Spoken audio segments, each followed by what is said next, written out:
Itangazo ryihutirwa rireba abanyarwanda mwese mutuye mu gihugu cy'u Rwanda.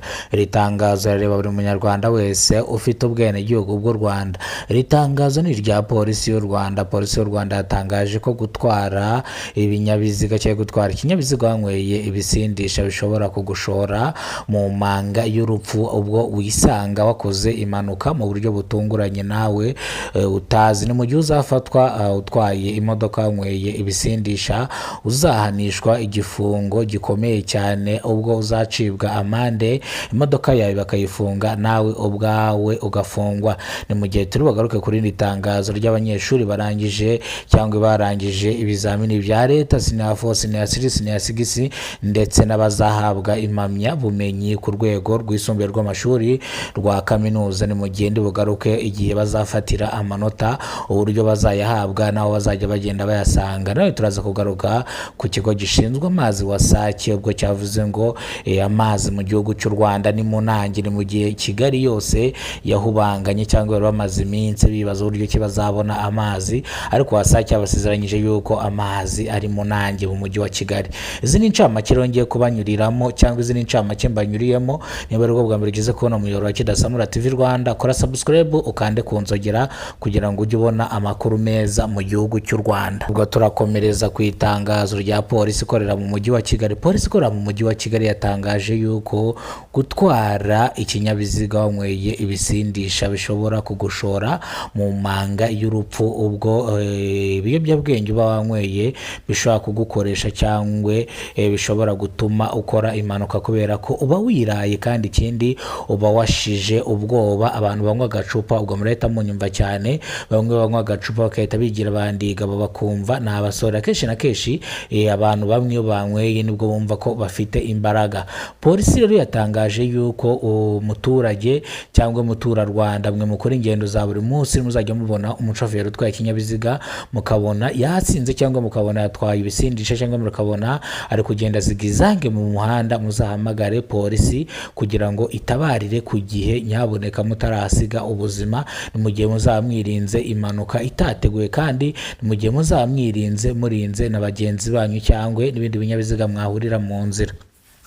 Niyo mpamvu rero polisi ikora mu mujyi wa Kigali yongera gukangurira abaturage kuba maso mu gihe bagiye gukora cyangwa mu gihe bagiye gutega ibinyabiziga runaka.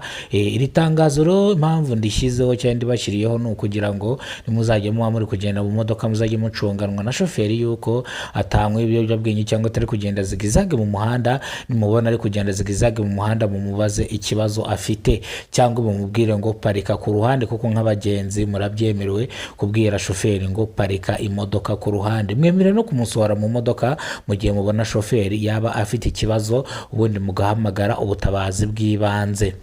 Ni mu gihe mu majasi atandukanye yasanzwe akora ingendo mu mujyi wa Kigali no mu ntara, yavuze yuko mu gihe abashoferi babo ntago bajya batwara ibinyabiziga banyweye ibisindisha, ubwo ndavuga International, Volcano, Horizon, Star, Omega n'andi majasi atandukanye akorera mu mujyi wa Kigali.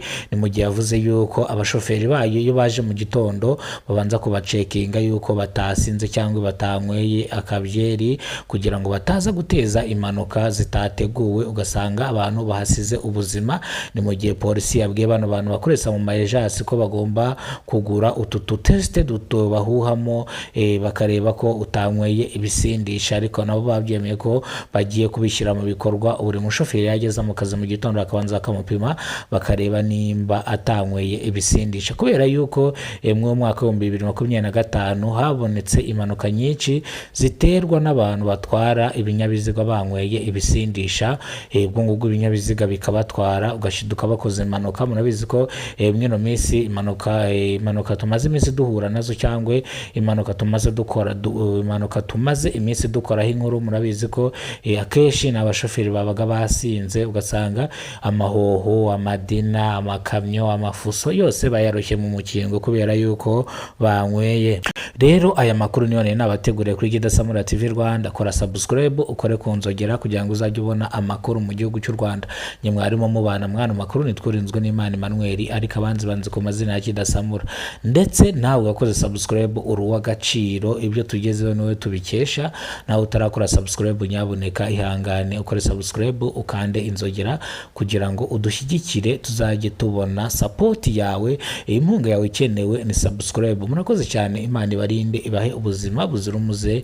Abantu mwatangiye weekend muryoshye mumeze neza rwose, babwire ngo tugarutse mu gihe cy'akazi. Murabizi ko weekend twese tuba twagiye kuryoshya. Murakoze cyane, Imana ibarinde ibahe ubuzima buzira umuze. Umunsi mwiza, mutangire weekend